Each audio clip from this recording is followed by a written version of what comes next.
Do you want to check to see if the audio is okay? It's fine. Okay. Camera's rolling. Roll sound. Rolling sound. This is so unnatural. I don't know how you do this. All right. Ready? I guess so.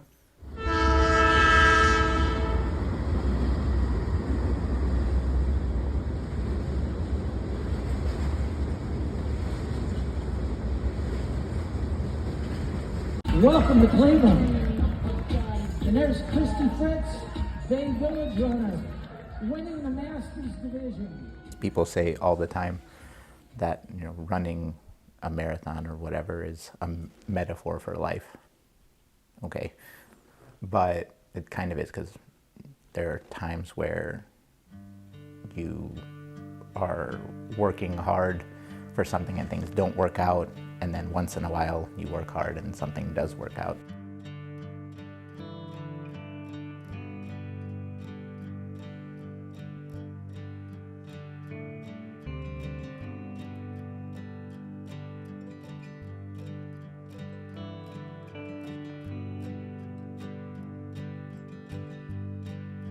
I have been an athlete pretty much my whole life. I've been playing soccer since I could walk, played soccer all through, elementary school, middle school, high school. So I was always an active individual. And I always thought that I was healthy. I always thought that I was doing the right thing, considering my major was nutrition. I was doing a PhD in exercise science. And I was active here and there after my time as an undergrad. But following my PhD, I definitely let a lot of things slip a little bit. I wasn't as active as I used to be. I was not eating the best things. And even though my weight wasn't changing, I was definitely not as healthy as I could have been. And it wasn't until November of 2020 when a routine physical blood work came back showing that I had elevated cholesterol that really sort of put life into perspective for me.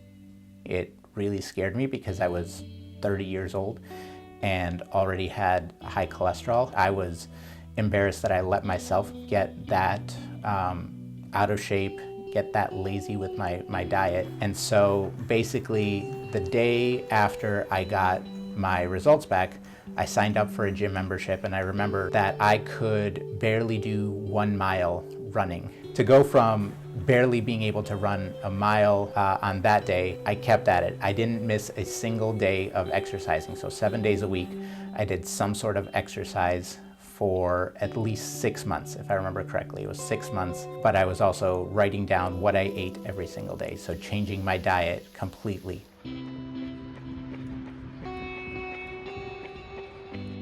Pretty much a staple of my exercise since 2020 has been running. And I'd always wanted to run a marathon. The first time I applied for the New York City Marathon was in 2012. In 2011, I was in New York City for a PhD interview. And while I was there, we, meaning my parents and I, who came with me down to New York City, we decided to stay through the weekend. And while we were leaving on Sunday, we didn't realize that the New York City Marathon was in town that day. We decided to stick around and go to Central Park and see the sort of finish line of the marathon. And really, it was an inspiring moment. And the funny thing is, it really wasn't even the elite runners.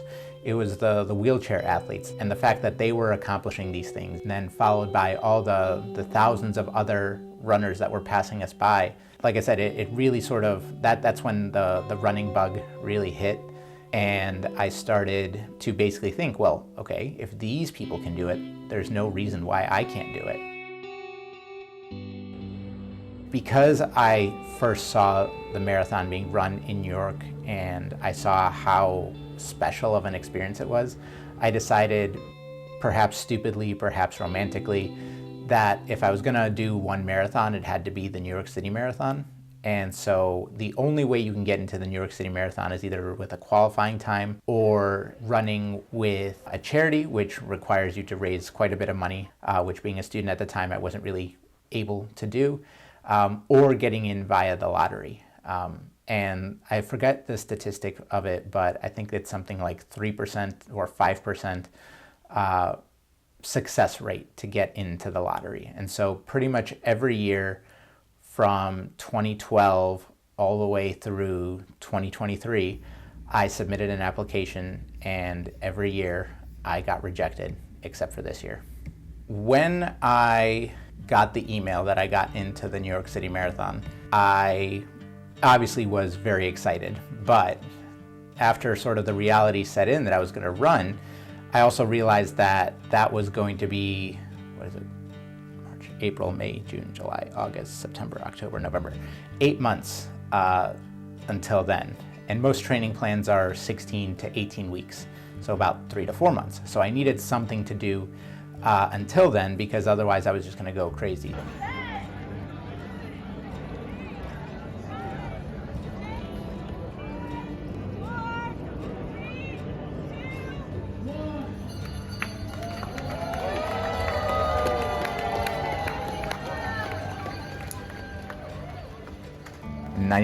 .9% of people who sign up for these races, marathons, whatever, are not necessarily trying to win. That's one aspect of it. But the thing that I think that's really the most encouraging and inspiring for marathon running is that everybody does it for their own reason. People who were unhealthy and use the idea of the fact that, okay, they signed up for a marathon, 8 months out, they're going to use that as motivation to get themselves in shape, to get themselves to be healthy. And there's other people who run for charities because they're trying to raise money for causes that are important to them, or they're raising money for a charity to remember a loved one. That's a win for them in and of itself. They might finish in 6, 7, 8 hours, but again, 1% of the population finishes a marathon or does a marathon.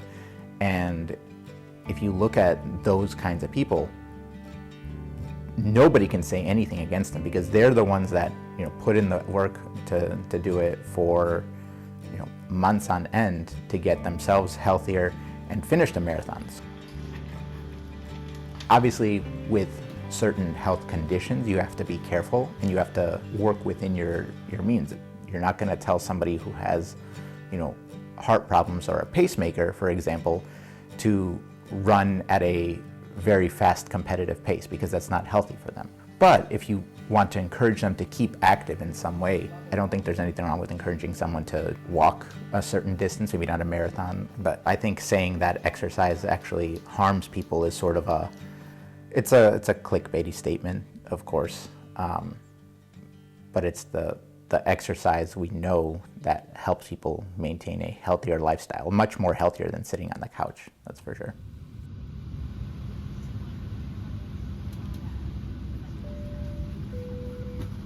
Flight attendants armed doors for departure, cross-check, standby for all calls.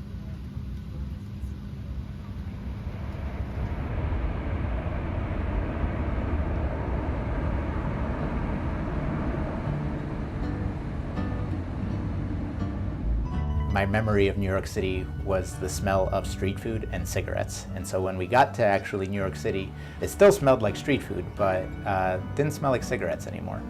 But in terms of how I felt for the marathon, I was surprisingly calm. I think it had a lot to do with the fact that I knew that I had prepared well for the past 17 and a half weeks at that point. You do this one thing for so long for just one day, and in the couple days leading up to it, you're just sort of waiting for it to get over with, but in like a good way.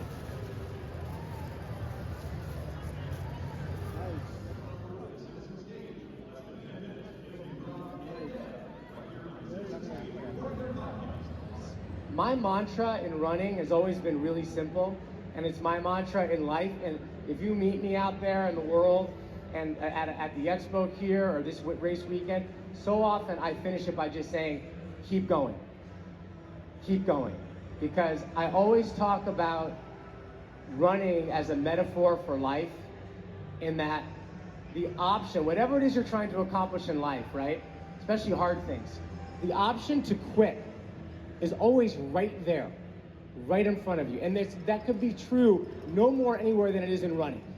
Quitting is so easy. You just stop. You just walk off, right? And so what's amazing about marathoners is they didn't quit. They just kept going. And it's an easy thing to just repeat to yourself, and it's for running, it's for life, it's for everything. Be the best version of yourself each time and every time, because you never know who you're gonna inspire. Even on your, not only race days, but on training days. When they see you running, they're getting encouraged by you. Oh, I haven't run my run yet, or I haven't signed up for my marathon yet. I'm gonna be able to do it next time. So it goes feedback from each other. I was here in 2011, first time I saw the New York City Marathon. Tried to sign up for it for 12 years through the lottery. Finally got in this year at the start of training in March. I got 26 marathons. It was hugely inspirational for the journey. So thank you very much, man. Thanks, Kristyen. Appreciate it. So in, I think, July or August, the New York Roadrunners sent out an email about the opening ceremony for the marathon. I had not been aware that there was an opening ceremony for the marathon, but it seemed like a cool thing, and I was definitely going to go and attend it just because I wanted to be part of as many marathon things as I could, because who knew if this was going to be my only marathon that I would run. And within the guidelines for the opening ceremony was a questionnaire if you wanted to be part of the sort of Parade of Nations. So it really felt like sort of the Olympics in a way. And then I basically got down to the one section where it asked, why do you want to be a flag bearer, or why do you want to be part of this parade? I thought about, my parents, and I thought about, everything that they'd done for me and for my brother. There's only so many ways that you can sort of give back to your parents in a way that is actually meaningful. They will give you the shirt off their back and will want nothing in return. And so this was, I think, to me, it seemed like a way in which I could sort of give back to them in a way that was meaningful and would sort of honor their sacrifice, not just sort of leaving their home country and starting a new life and raising my brother and I, but really for all the things that they've done for us as we grew up, because we really were lucky that we grew up with the parents that we had. And so let me just honestly tell my story, and which was basically what I just said, and see if they accept it. New York, are you all ready? Ethan, are you ready? All right, now, Ethan, you'll be our official starter here, and ring that gong. Starting off our Parade of Nations, we will begin with our Indigenous Nations, featuring the music of Red Hawk Native American Arts Council. It's a long shot in terms of trying to be a part of this in any sort of meaningful way. But I knew I didn't want to do it for just the United States, because I knew everybody would be running for the United States that would be coming from America. And so I got the email that said that I was going to be not only part of the parade, but I had also been selected to be the flag bearer for Slovakia, which was a big deal to my parents to sort of hear that. And it was around this time that we sort of were really glad that they were going to be part of the marathon experience, because now going to the opening ceremony, having them there was going to mean so much more. Our next nation is the Slovak Republic. Our flag bearer is Kristyen Tomcik. Kristyen has been reserving New York as the place for their first marathon for the last 12 years. They never thought distance running would be their sport, but they got hooked back in 2011 when they were visiting New York City and saw the marathon runners going past them at the 25-mile marker. Kristyen is also a first-generation American. By marching the opening ceremonies, they honor the sacrifices of their father and mother, both as immigrants and parents, who have been their support system in every way possible. The Slovak Republic. There were about 6 or 7 of us. They're really nice people. It was really weird talking to people other than my parents in Slovak, but we had a good time. We were laughing. But I think the funnest part of the opening ceremony was that afterwards, everybody that was still there came over and said hi to my parents, and everybody gathered around and felt like we knew each other for years. So that was something that I did for my family that turned out to be something that was really meaningful for me too.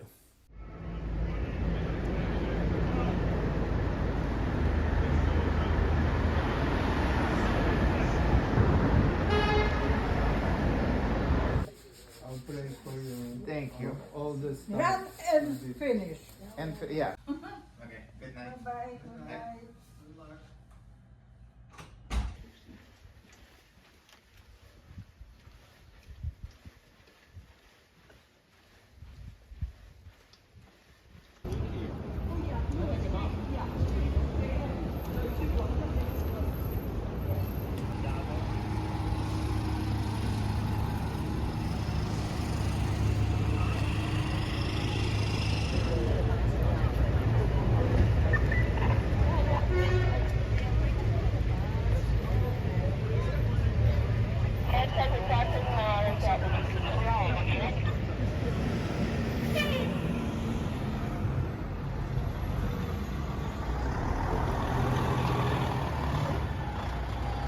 When I really started feeling excited was when we started leaving the athlete village from the corrals.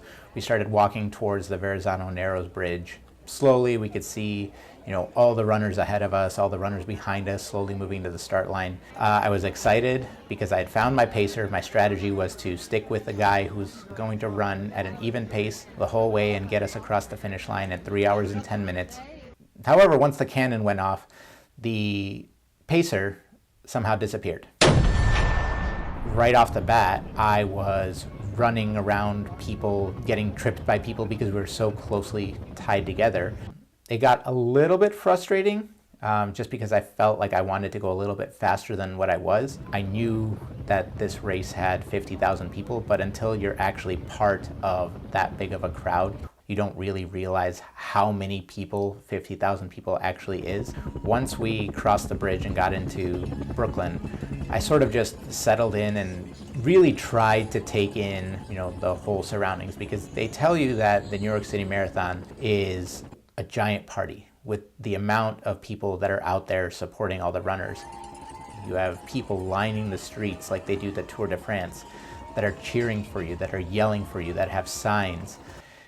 It sort of makes you forget just how many people there are because you're just in the moment.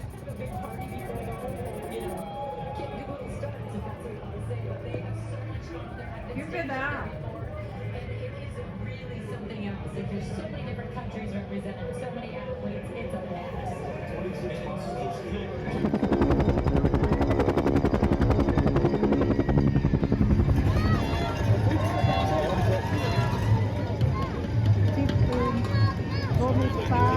47 minutes. He's fast.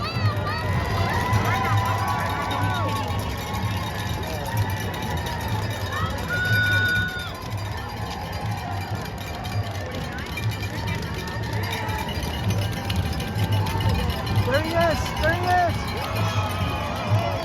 Right on time! Right on time! Right on time!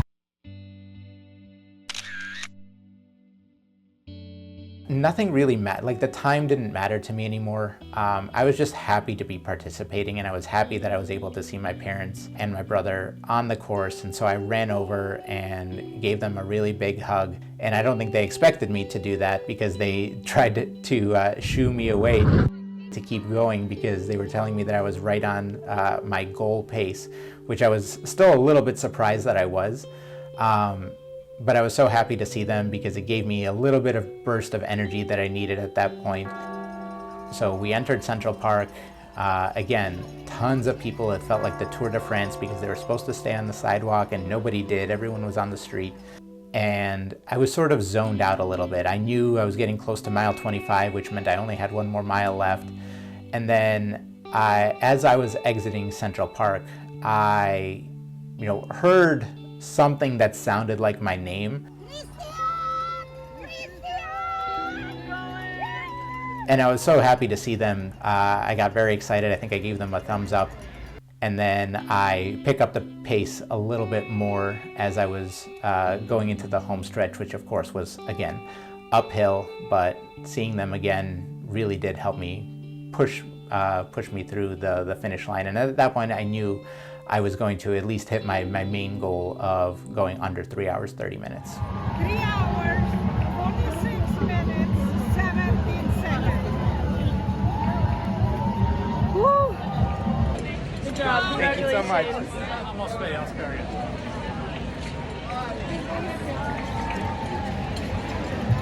Gratulujeme! Terrific, terrific. 3 hodiny, 26 minút, 17 sekúnd. Čo? OK. Mua!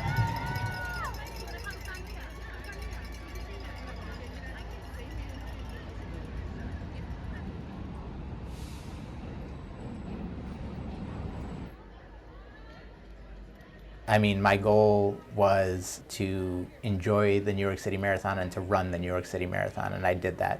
Regardless of whatever time I finished at, I was happy that I finally got the opportunity to do something that had been on my bucket list for so long. And I finished pretty well. I think it was in the top 10% of all finishers, so there's nothing really to be upset about with that at all.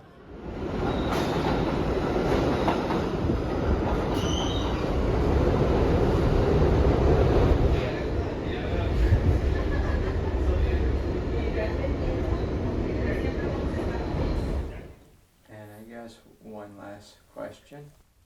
Are you gonna run another marathon? Absolutely.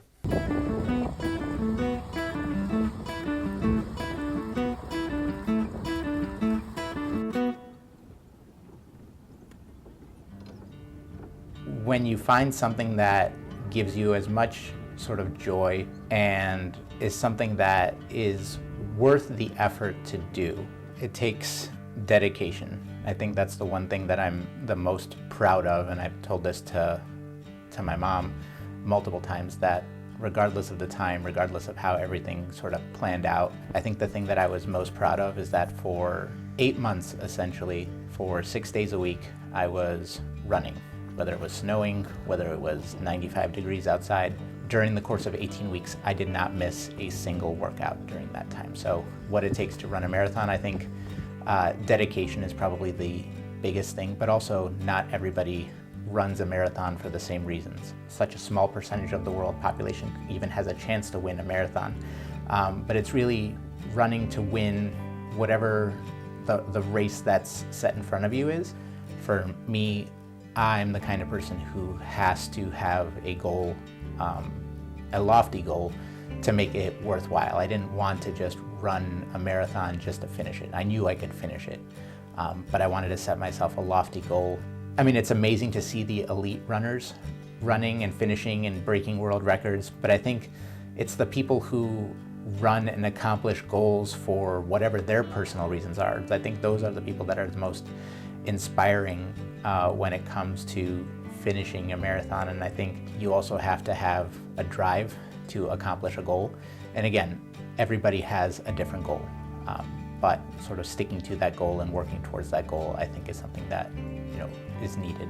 And then the last thing, and I think probably one of the most important things, is having a support system. I know that running oftentimes seems like a solo sport or an individual sport, but definitely something that I could not have done by myself.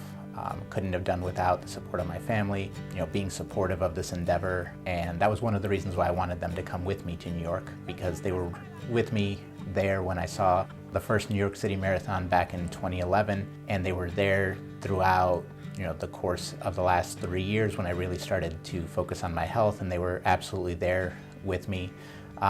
Sometimes questioning why I was doing things, but they were always supportive of this endeavor, and so I think having a support system is the third and probably most important thing. I was able to sort of recognize how important health is and to try and maintain that health, and so I view it sort of as a privilege to be able to run these marathons. And so for as long as I can, for however many more years that I can, I'm going to keep running. It's definitely something that has become part of my everyday routine. As long as I'm healthy enough to do it, as I'm talking to the camera right now, I know tomorrow I'm going to go for a run.